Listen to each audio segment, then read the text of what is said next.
This is Mark and Charity's Coffee Podcast. Mark and Charity Coffee Podcast for this Tuesday, July 19th. I'm Charity Brown. Mark Philman is on holidays. What a week to take off. Yesterday, it was raining, which we needed. Not going to knock that at all. Much needed rain. Today, we have moved into a heat warning. The heat wave has begun, and it's expected to hang around for the next couple of days. So I'm hoping that Mark is somewhere shaded and a little cooler than what it is here. Here in the Quinte area, the heat wave covers Trenton, Belleville, north to Bancroft, Northumberland County, just west of us. Quite a large area here in the Quinte area, and it's expected to feel like 39 with the humidex today and tomorrow. Chance of showers, but even if we get those showers, it's not going to cool things off. Now, you may wonder, is that the warmest? Is that setting a record? We may break a record later today if we reach 39 or go a little higher. The hottest day ever recorded here in Belleville was in 1936, I believe, and it was 40 degrees. And I believe that was before the humidex, or maybe that was with the humidex. Regardless, 40 is the highest recorded temperature for this area. So we may hit it later today. But a reminder, of course, to everyone when it's this hot. And I had a coworker mention it this morning. You know, we're halfway through July, and this is really the first hot weather we've had. And she thought it was kind of late. She thought we would have had days like this earlier. I'm okay that we haven't. I don't mind the heat. It's the humidity, of course, that always gets you. But when it's this hot, it's tough. And thankfully, cooling stations throughout the Quinte area here in Belleville and Trenton are open for those to find some relief. Who I feel the most for are, of course, those who work outdoors. And thank you to the listeners who texted in and shared, because I didn't even think of, you know, the food truck workers. They're going to be out there. So not only do they have to deal with Mother Nature, but many of them have fryers and ovens and stoves going within their trucks too. So an extra heat. So there's those. So food people, road workers. Also, I always think of them, especially the ones that are repaving a road. It's hot enough, but on a day like today, you almost hope, or you think that, and quite often you do, you see them start extra early and then they wrap up for the day. So you see them done fairly early as well, if they actually go out. But I would think with temperatures like today, with the heat the way it is, that they would almost call them off the job or postpone it, much like they do during a rainstorm. Roofers, contractors, landscapers, of course, the farmers, big agricultural community here in the Quinte area. I feel for all of them. Anyone who has to work outdoors today, remember, drink plenty of water, take the breaks, find somewhere to stay cool, to replenish, and don't overexert or overdo it. So thanks to everyone who shared their thoughts. We did put it up on our Facebook page on how you beat the heat. If just staying indoors in the air conditioning is what you tend to do, if you find a beach, someplace to swim, a splash pad or two to hit, take the kids and enjoy, just somewhere to cool off. So thank you to everyone for sharing their thoughts. We left it up there, so feel free to share your thoughts. We also put on our socials this morning, I put it up on Facebook. Lately, hair seems to be making a lot of headlines. It wasn't that long ago, I want to say maybe a month, when season 4 of Stranger Things came out.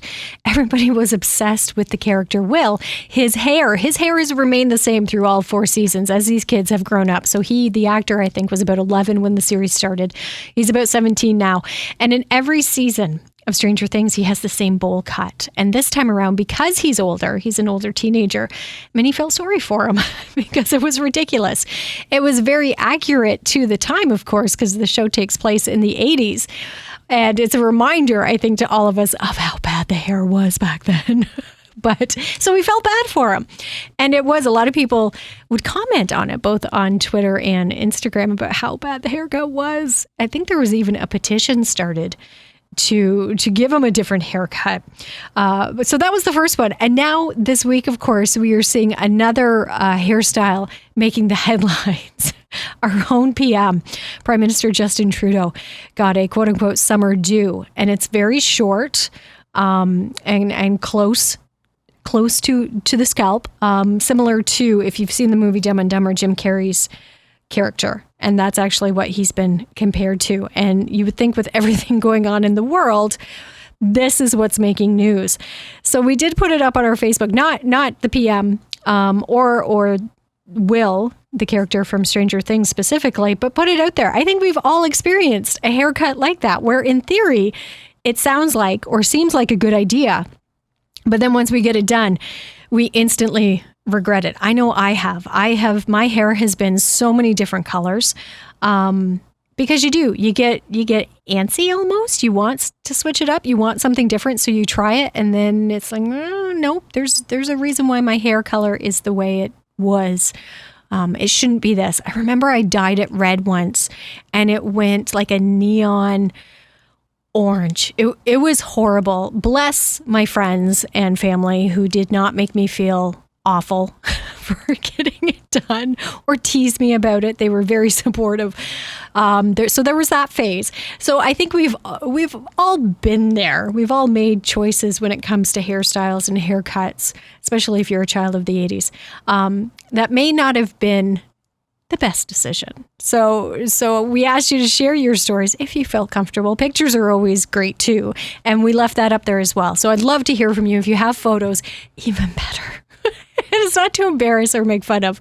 I think the collective, you find support and empathy and understanding when you're part of a group. So just know that you're not alone if you went through that, and would love to hear from you. It was an interesting morning. The big stories, of course, were the weather. Coming up tomorrow, though, I'm excited because we're unveiling our throwback. I say we, Mark, of course, being off. I'm unveiling the throwback. So I don't know if I'm going to go with Team Mark or Team Charity. It seems a little odd when he's not here. And last time he was away, he actually beat me. Wasn't even here. So I don't know if I'll put the labels Team Mark and Team Charity on it. It may just be two songs you get to choose. And it is around the weather, I will say that, because this heat wave has inspired me. So those songs will be unveiled tomorrow with our throwback. Also coming up tomorrow with Galaxy of Games, we're giving you the chance this week to win a summer day in the county. So that's ice cream and a treat at Walt Sugar Shack. So you can win that with Galaxy of Games. And tomorrow it is our summer blockbuster. We feature big movies from summers past with Galaxy of Games. So if you can guess the blockbuster tomorrow at 7:15, that prize pack is yours. That and more coming up with Mark and Charity Mornings for Wednesday, July 20th. Today, Tuesday, July 19th, find some shade, drink plenty of water. Don't leave your pets and children in the car, not even for a moment. Try to find somewhere cool and stay refreshed with this heat that hopefully will move out of the area by the weekend. The sunshine can stay, but the humidity can certainly lift. You've been listening to the Mark and Charity Coffee Podcast. Wherever you find your favorite podcast, be sure to subscribe so it comes to you automatically. Enjoy your Tuesday. Stay cool.